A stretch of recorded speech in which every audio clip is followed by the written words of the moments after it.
Nabi Ayub. Oleh Maya Febrianti. Judul Kesabaran Berbuah Nikmat dalam Perspektif Penyabar. Awas pisau membuat luka. Kalau luka susah obatnya. Assalamualaikum, saya berkata, harap dijawab semuanya. Dari sawah membawa gabah, pakai baju motifnya batik. Sabarkan hati menghadapi musibah, akan diganti dengan yang baik. Jalan-jalan ke kota Kampar, jangan lupa membeli rambutan. Tetaplah kita bersabar, orang sabar disayang Tuhan. Sebuah musibah, cobaan, tak berhenti menghampiri kehidupannya. Anak-anaknya meninggal, seluruh harta yang dimilikinya habis tak tersisa. Ummul Mukmin itu diberi penyakit untuk menguji ketabahannya. Akankah ia masih tetap bertakwa dan sabar kepada Allah? Sahabatku yang berbahagia, yang sedang menonton kisah ini, bagaimanakah cerita selanjutnya? Untuk mengetahui cerita selengkapnya, mari dengarkan bersama. Alkisah bermula seorang ummul mukmin yang hidup di sebuah daerah bernama Hara di sekitar Syam bersama sang istri dan anak-anaknya. Ia adalah seorang yang sangat kaya raya di negerinya. Beliau memiliki lahan pertanian yang luas dan hewan ternak yang banyak. Dengan semua harta benda yang dimilikinya, ia tidak pernah lupa bersyukur kepada Allah Subhanahu wa Ta'ala. Beliau selalu mempergunakan hartanya untuk kebaikan, seperti bersedekah dan memberi pekerjaan kepada orang yang membutuhkan. 20 tahun berlalu, Allah memberi cobaan kepada beliau. Pertama, semua hewan ternaknya mati, terserang hama penyakit. Tidak ada satupun hewan yang tersisa. Meskipun begitu, ia tetap bersyukur kepada Allah dan lebih rajin beribadah. Berikutnya, anak-anaknya yang berjumlah 12 orang meninggal dunia. Ia merasa sedih ditinggalkan anak-anaknya. Namun beliau tetap bersyukur dan makin menambah keimanannya kepada Allah Subhanahu wa Ta'ala. Sembari menghibur istrinya. Sabarlah wahai istriku, janganlah kita berlarut-larut dalam kesedihan. Semua harta dan anak-anak yang kita miliki adalah pemberian dari Allah dan pada waktunya akan kembali kepadanya. Ya suamiku, terima kasih telah mengingatkanku. Pada suatu hari berikutnya, ketika bangun tidur, tiba-tiba seluruh tubuh Nabi Ayub dipenuhi luka yang tidak sedap dipandang mata.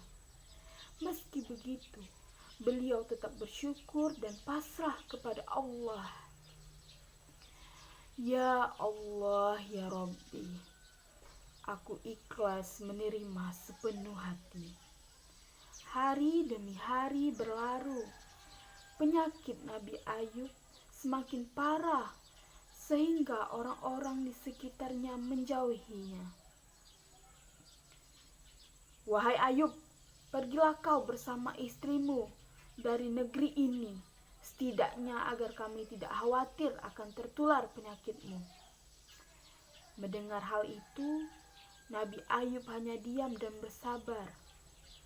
Akhirnya, Nabi Ayub dan istrinya meninggalkan negeri itu dan tinggal di suatu tempat yang jauh dari pemukiman penduduk.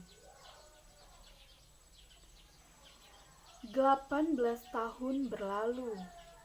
Usia Nabi Ayub semakin bertambah lanjut dan mulai kesulitan dalam beraktivitas.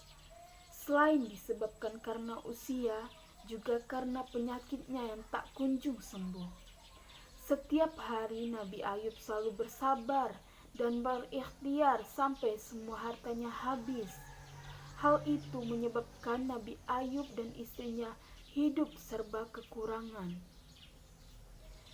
Meskipun begitu, Rahma sang istri sangat setia mendampingi beliau.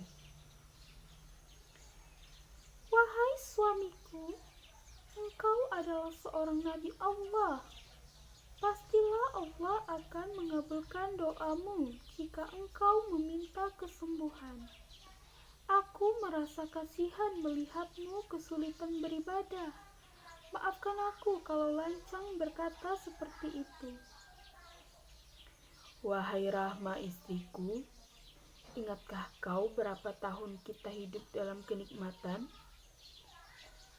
Kurang lebih 20 tahun, wahai suamiku. Sebenarnya, aku amat malu kepada Allah. Kita ini diuji kurang dari 20 tahun, sudah mengeluh seperti ini. Hari demi hari penyakit Nabi Ayub semakin parah dan mempersulitnya untuk beribadah.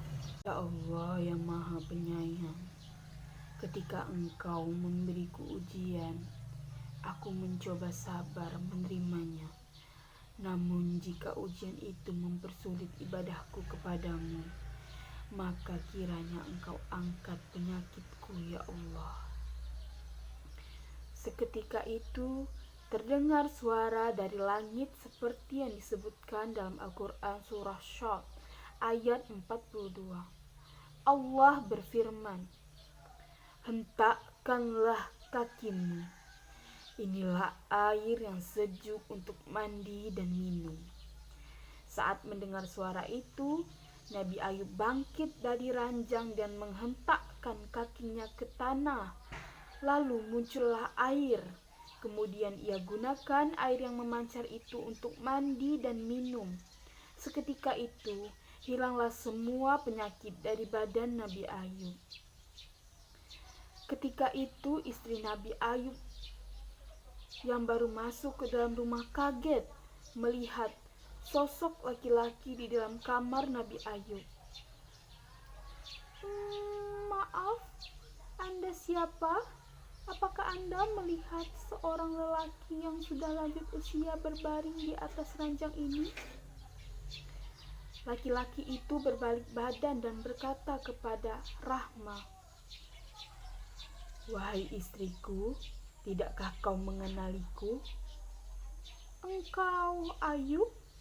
Benarkah engkau suamiku Ayub? Benar wahai istriku, aku Ayub suamimu. Allah telah menyembuhkan penyakitku serta mengembalikan parasku seperti muda dulu. Alhamdulillah ya Rabbil Alamin. Terima kasih ya Allah. Keesokan harinya, berita tentang kesembuhan Nabi Ayub sampai ke telinga orang-orang. Mereka beramai-ramai mendatangi rumah Nabi Ayub dengan membawakan berbagai macam hadiah. Kemudian Allah memberikan kekayaan hingga 2 kali lipat dari harta yang dulu dimilikinya. Kemudian Allah memberi karunia kepada istri Nabi Ayub. Setelah itu ia pun hamil anak kembar selama beberapa kali seperti yang disebutkan dalam Al-Quran surah Syad ayat 43. Dan kami anugerahi dia dengan mengumpulkan kembali keluarganya, dan kami lipat gandakan jumlah mereka sebagai rahmat bagi kami dan pelajaran bagi orang-orang yang berpikiran sehat. Demikianlah kisah Nabi Ayub alaihissalam yang diberikan ujian bertubi-tubi dari Allah Subhanahu wa Ta'ala. Kisah ini menjadi pembelajaran luar biasa dan berharga. Bagaimana hendaknya kita selalu bersabar ketika ditimpa cobaan. Di balik kesulitan ada kemudahan, seperti yang dijanjikan Allah dalam Al-Quran. Jangan lupa untuk selalu berdoa dan berikhtiar karena Allah Subhanahu wa Ta'ala selalu mendengar doa hambanya yang selalu beriman. Bunga mawar, bunga selasih, air manis sekarang hambar. Cukup sekian, terima kasih. Jangan lupa selalu bersabar. Pergi ke sawah naik sepeda. Sepeda tua dikasih Pak Bana. Selamat tinggal penonton semua. Sampai jumpa di kisah berikutnya. Pergi ke kampung, jalannya terbelah. Pohon jatuh, awas menimpa. Jika ada salah, maafkanlah. Wassalamualaikum, sampai jumpa.